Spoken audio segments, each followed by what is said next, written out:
Morning students, I hope you all are fine. Today we are going to do the lesson, the one that got away.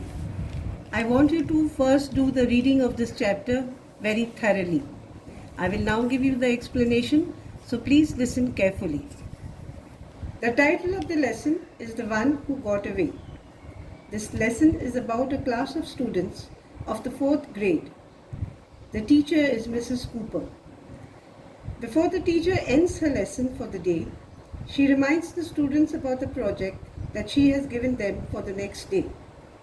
She asks them if they remember what to bring along with them the next day. Everyone responds by saying that they have to bring something interesting, except Malcolm. Mrs. Cooper reminds them that they have to talk about the thing they bring with them. She then dismisses the class. Malcolm, who is all by himself, thinks about the project which was given on the first day of the week, and since it is now Thursday, he is wondering what he would take with him that would interest his classmates, as the last time he had taken a stone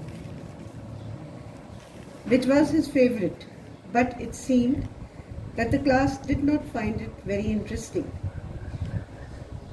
Now each student was going to bring something. Mary was going to bring a gerbil. It is a small animal like a mouse. Sarah and William were going to bring shells and fossils. Do you know what a fossil is? Well, it is the remains of an animal or plant that lived many years ago, and those animals and plants are preserved in rocks. Someone was also bringing a spider with 5 legs.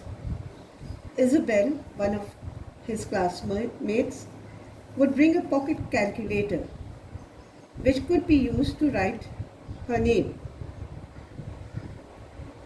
Well, Malcolm went home, and when he reached home, he went to his bedroom. He went towards the shelf where he had kept a collection of things, such as a marble, a twig, and the stone which he had taken to school.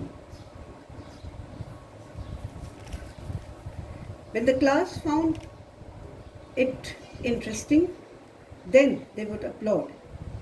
But since it was not very interesting, he put the stone back in the garden. Now he was thinking of something which would interest the class.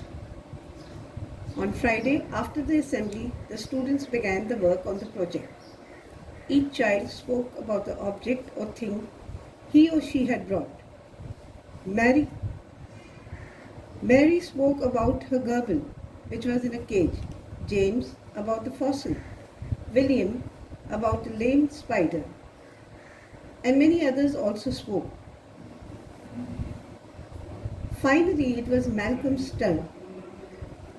He went in front with a matchbox, which had the label on top as well as the bottom. He then opened the matchbox upside down and jumped. Mrs. Cooper, who was close by, jumped too. Then Malcolm got down on his knees and started looking for something under Mrs. Cooper's desk.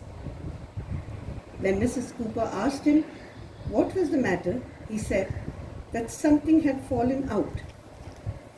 Mrs. Cooper asked him what it was, and he said that he didn't know what it was, but it had 6 legs and sharp teeth. And then he pointed out to a direction, saying that it had gone there, under Mary's chair. Mary quickly climbed on the table in fright. Then the whole class got involved in looking for the thing that Malcolm had bought. Some said it was near the floor, some said it was near the door, and one of them crawled on the ground to look for it. Some even said that it must have crawled onto the curtain. Everyone was looking for it except Malcolm. He was pleased that everyone was involved and was interested in his project. However, he was sorry that he hadn't seen it. Actually, there was nothing in the matchbox. Malcolm had made up a story of an imaginary insect, but he was successful in getting the whole class interested in his project. Well, students, I hope you have enjoyed and understood the story. Have a nice day.